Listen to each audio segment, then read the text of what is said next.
Hablemos de los yokais. Pues a lo largo de la historia, a lo largo de la humanidad, siempre hemos tenido este tipo de relatos de eventos extraños que terminan desafiando cualquier intento de explicación científica o racional. Tenemos desde individuos que regresan de la tumba hasta avistamientos de criaturas más allá de lo imaginable, pasando por voces misteriosas que resuenan en la soledad y luces parpadeantes que danzan en el crepúsculo. Estos encuentros han siempre sembrado intriga y temor en todas las personas de todas las civilizaciones. Y en el desconocido mundo del folclore japonés, se suele sostener de que todos estos misterios y fenómenos no son más que el resultado de las travesuras de los yokai. Y aunque la palabra tiene una larga historia en Japón, fue en la era Meiji cuando ésta se empezó a popularizar, gracias a los esfuerzos educativos de Inoue Enryo, un filósofo que se dedicaba a desacreditar supersticiones y charlatanes. Sin embargo, hoy en día podemos decir de que fue el mangaka Mizuki Shigeru quien llevaría al estrellato a los yokai con su serie de manga basada en el folclore japonés Gegege no Kitaro de 1968, desatando así una fiebre que convirtió a estos seres en personajes de la cultura popular japonesa.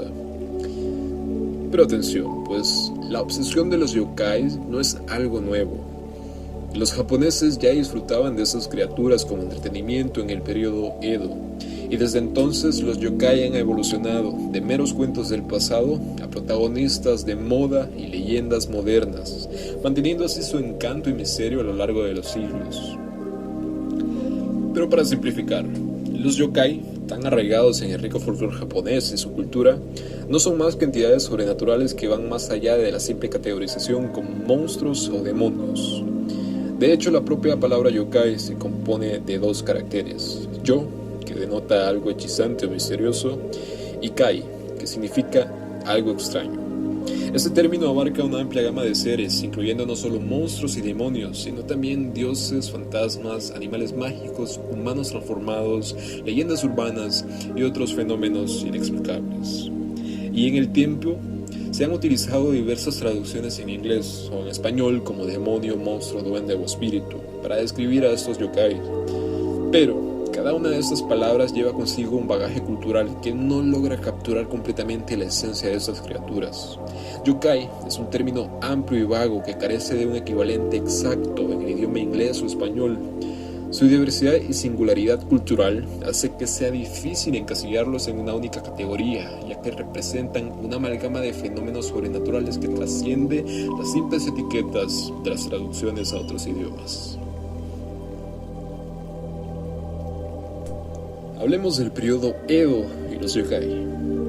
Fue en la era Edo en donde los yokai, también conocidos como bakemonos en aquel entonces, empezaron a desempeñar un papel de cambiaformas, un concepto derivado de la creencia arraigada de que criaturas como los zorros o los tanukis, o sea los mapaches, tenían la habilidad de alterar sus formas para engañar a los humanos. Este término no simplemente se limitaba a los seres cambiaformas, sino que también abarcaba a aquellos yokai con formas fijas como los kappa o los rokurokubi. En esencia, bakemono englobaba a cualquier entidad que estuviera más allá de los límites de lo considerado normal para los seres vivos. El término bakemono se popularizó tanto en la literatura de la época, específicamente en los kusasoshi, una forma de publicación que se asemejaba a los libros ilustrados y al manga moderno, y en ese contexto, bakemono se asociaba a casi inevitablemente cualquier personaje fantásticos o seres imaginarios.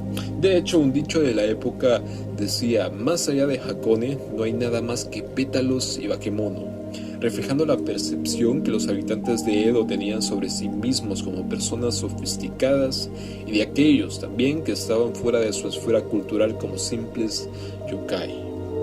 Otra expresión popular que capturaba este concepto incluía: aferrarse al dinero es tan difícil como encontrar un bakemono, y no existe un bakemono o un abstemio, destacando la rareza y escasez de ambas entidades en la sociedad de la época.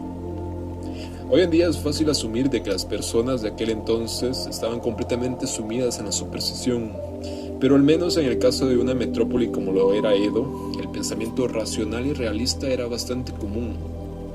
Lo que destacaba en la mentalidad de la gente de esa época era su enfoque pragmático ante los yokai. En lugar de desechar por completo la noción de estos seres sobrenaturales, adoptaron una actitud más bien lúdica, diciendo, sea real o no, la vida es más interesante con los yokai. En otras palabras, encontraron el disfrute en estas fantasías como eso mismo, simples fantasías. La transformación de los yokai en elementos de ficción, es decir, su ficcionalización, se terminaría por gestar en el siglo XVIII durante la era Edo. Este cambio estuvo impulsado por una evolución en la percepción de la naturaleza por parte de la población urbana, pues hasta la Edad Media los japoneses solían ver a la mera naturaleza como una fuerza indómita y temible, y los yokai eran más bien considerados criaturas que uno podía encontrar en hábitats naturales como montañas, ríos o mares, es decir, aquellos reinos que no estaban bajo el control de los humanos. Los yokai servían como advertencias sobre los peligros inherentes al mundo natural. Sin embargo, en el periodo Edo, los habitantes urbanos vivían cada vez más alejados de la naturaleza. Dependían más del dinero para adquirir sus alimentos y vegetales de manera conveniente y se terminarían por divorciar de estos ciclos de abundancia y escasez que definían las vidas de los agricultores y los pescadores. Los residentes de la ciudad terminarían por perder el miedo a la naturaleza, y con esta disminución en el temor también se desvaneció esa percepción realista de los yokai entre la población citadina. La fantasía de estas criaturas se convirtió más en un pasatiempo encantador y entretenido para aquellos que habitaban en entornos urbanos. Como parte de un ambicioso plan para impulsar el desarrollo nacional, el Shogun Tokugawa Yoshimune empezaría a instigar estudios exhaustivos de los recursos naturales de todo el país. Este proyecto también propició el florecimiento de la arboristería, que adoptó enfoques similares a los occidentales al catalogar y categorizar objetos naturales para comprender sus propiedades y valores medicinales. Las consecuencias fueron una explosión de la literatura, con la creación de enciclopedias detalladas sobre la vida animal y vegetal, contribuyendo al nacimiento de una rama precursora de la farmacología, conocida como el Yakuji. En ese mismo periodo, los yokai fueron tratados como formas de vida, catalogándolos a menudo junto con plantas y animales reales en enciclopedias y libros contemporáneos. Esto reflejaba cómo se percibían como parte íntegra del mundo natural. Y sin embargo, la catalogación científica del yokai eliminó su parte del misterio, disminuyendo la sensación de temor que los rodeaba. Al ser categorizados junto con animales y plantas, se les trataba como inferiores a los seres humanos, relegándolos a meras entidades domesticables.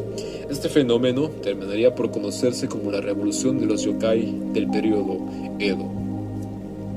Más tarde, en 1776, el artista Toriyama Sekin publicó la enciclopedia del paseo nocturno de los 100 demonios.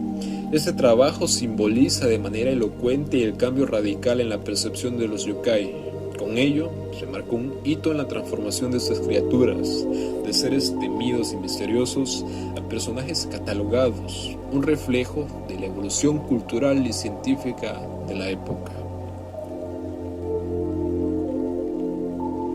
Originalmente, los yokai fueron concebidos principalmente como explicaciones para fenómenos inexplicables, y su apariencia se consideraba algo meramente secundario.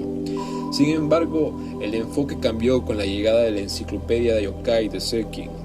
Ahora los yokai estaban intrínsecamente vinculados a características distintivas. La asignación de nombres específicos a estas formas de vida los hizo identificables y clasificables, de manera similar a la forma en que hoy en día abordamos a los personajes Pokémon en la actualidad. Este cambio marcó un giro significativo, elevando la apariencia de los yokai a un primer plano y contribuyendo a la creación de un universo más estructurado y reconocible para estas criaturas sobrenaturales.